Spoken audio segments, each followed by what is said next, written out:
சிம்மராசிக்காரர்களுக்கு மகோ உன்னதம் அப்படின்னு சொல்லிடுவேன். மகோன்னதம்னு சொல்லுவாங்கள்ல, மகா உன்னதமான மாதம் ஆகஸ்ட் மாதம்னு சொல்லலாம். 15ஆம் தேதிக்கு பிறகு உங்களுடைய ராசியிலேயே ராசிநாதன் சூரியன் ஆவணி மாதம் 1ஆம் தேதியிலிருந்து உட்காருவார். ஆக இந்த மாதத்தின் பிற்பகுதி 2 வாரங்கள் ராசியிலேயே ராசிநாதன் அமரக்கூடிய அமைப்பும், மாதம் முழுவதும் 11ஆம் இடத்தில் குருவும் சுக்கிரனும் வலுத்து அமர்ந்து வெற்றியை தரக்கூடிய ஒரு சூழ்நிலை, அருமையான ஒரு நிலைமையும், 2ஆம் இடத்துல ராஜயோகாதிபதியான செவ்வாய் அமர்ந்திருக்கக்கூடிய ஒரு அமைப்பும் பெரிய அளவில் நல்லா இருக்குங்க. காசு பணத்துக்கெல்லாம் எந்த விதமான குறையும் இருக்காது. என்ன ஒரே ஒரு வீக்னஸ்ஸு, கொஞ்சம் தைரியமான ஒரு சூழ்நிலையில் போகட்டும், பார்த்துக்கலாம், எல்லாம் நான் நல்லா தான் இருக்கிறேன் அப்படின்ற மாதிரி கொஞ்ச நேரத்தில் வார்த்தை யாரையாவது ஒருத்தட்ட தவறாக விட்டு சண்டை சச்சரவுகளில் மாட்டிக்கொள்ளக்கூடிய அமைப்புகள் இருக்குது. அதீத தன்னம்பிக்கைன்னு சொல்லுவோம் இல்லையா, எந்த ஒரு சூழ்நிலையிலையும் நம்ம நம்மளை பார்த்துக்கலாம் என்கின்ற மாதிரியான அதீத தன்னம்பிக்கை அமைப்புகளின் மூலமாக யாரிடமாவது நீங்கள் சண்டை போட்டுக்கொள்ளக்கூடிய அமைப்புகள், டக்குன்னு ஒருத்தரை மனசை காயப்படுத்துகிற மாதிரியான ஒரு வார்த்தை 2ஆம் இடத்தில் இருக்கக்கூடிய செவ்வாயின் காரணமாகவும் 8ஆம் இடத்தில் இருக்கக்கூடிய சனியின் காரணமாகவும் வந்துவிடும் என்பதால் பேச்சில் மட்டும் கொஞ்சம் சிம்மராசிக்காரர்கள் கொஞ்சம் கவனமாக இருக்கணும். மற்றபடி தலைமை பொறுப்பு, தலைமை அமைப்பு, மேலிடம், அலுவலகம் இது போன்ற இடங்கள்லாம் நல்ல பேர் வாங்கக்கூடிய அமைப்பு மாதத்தில் 15ஆம் தேதிக்கு பிறகு இருக்கிறது. ஆவணி மாதம் 1ஆம் தேதியிலிருந்தே கொஞ்சம் சுறுசுறுப்பாக இருப்பீங்க. அதாச்சு இதாச்சு, அதை பண்ணிடணும் இதை பண்ணிடணுன்ற மாதிரி சுறுசுறுப்பாக இருப்பீங்க.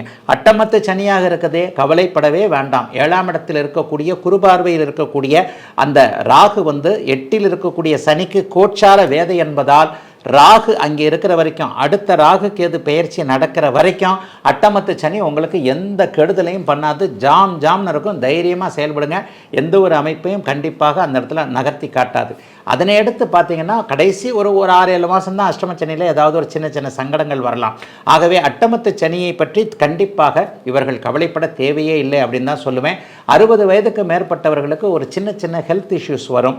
ஒரு 50 வயசில் இருக்கிறவங்களுக்கு கொஞ்சம் கடன் தொல்லைகள் வருவது மாதிரியான ஒரு தோற்றம் இருந்தாலும் கூட அதையும் நீங்கள் சமாளிச்சிக்கக்கூடிய அமைப்புகள் தான் இருக்குங்க.